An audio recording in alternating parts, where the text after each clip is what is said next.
हमारे देश में आजकल एक आंदोलन चल रहा है, किसान आंदोलन। अन्नदाता सरकार से नाराज हैं, तीनों कृषि बिल वापस लेने की मांग कर रहे हैं और इस बीच किसान अब हिंसक हो रहे हैं, उग्र हो रहे हैं और उपद्रव भी कर रहे हैं।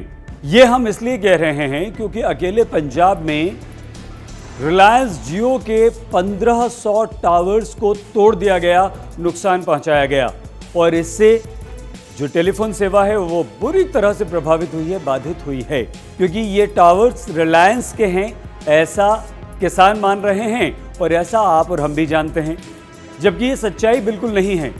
सच्चाई ये है कि मुकेश अंबानी की रिलायंस जियो अपने इस टावर कारोबार को बेच चुकी है। कनाडा की एक कंपनी को पूरी तरह से 100% हिस्सेदारी बेची जा चुकी है। मतलब ये हुआ कि अब इसमें रिलायंस या मुकेश अंबानी का कोई शेयर नहीं है। मुकेश अंबानी या रिलायंस टावर कारोबार में मालिक नहीं है, हिस्सेदार नहीं है। लेकिन किसानों को और आपको और हमें बहुत सारे लोगों को ये बात नहीं पता है। लेकिन किसानों के बीच ये बात फैलाई जा रही है कि इन तीनों कृषि कानूनों से दो बहुत बड़े उद्योगपतियों को फायदा होगा।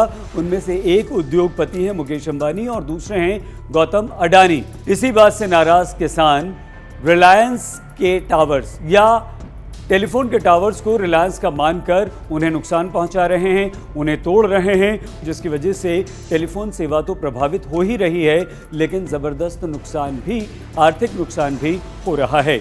लेकिन किसानों को ये बात नहीं पता, आंदोलनकारियों को ये बात नहीं पता, आप में, हम में बहुत सारे ऐसे लोग हैं जिन्हें ये बात नहीं पता कि अब ये जो टेलीफोन के टावर्स हैं इसका रिलायंस से कोई लेना देना नहीं है। ये कनाडा की एक कंपनी के टावर्स हैं जिन्हें रिलायंस बेच चुकी है। इस कंपनी का नाम है ब्रूकफील्ड इंफ्रास्ट्रक्चर पार्टनर्स एलपी। इस कंपनी ने रिलायंस जियो के मोबाइल टावर कारोबार को खरीद लिया है। 25,215 करोड़ रुपए में 100% हिस्सेदारी रिलायंस जियो टावर्स की खरीद ली है। मतलब यह हुआ कि रिलायंस जियो का, मुकेश अंबानी का, अंबानी ग्रुप का अब मोबाइल टावर के कारोबार से कोई लेना देना नहीं है। जियो इंफ्राटेल ये कंपनी है रिलायंस इंडस्ट्रीज़ की ही, ये कंपनी संचालित किया करती थी अभी तक मोबाइल टावर के कारोबार को। लेकिन अब जब कनाडा की इस कंपनी ने खरीद लिया है तो इसका काम भी खत्म हो गया और ये भी अब बाहर हो गई। रिलायंस और ब्रूकफील्ड के बीच मोबाइल टावर्स को खरीदने की डील 2019 में हुई थी और अक्टूबर 2020 में ये सौदा पक्का हो गया।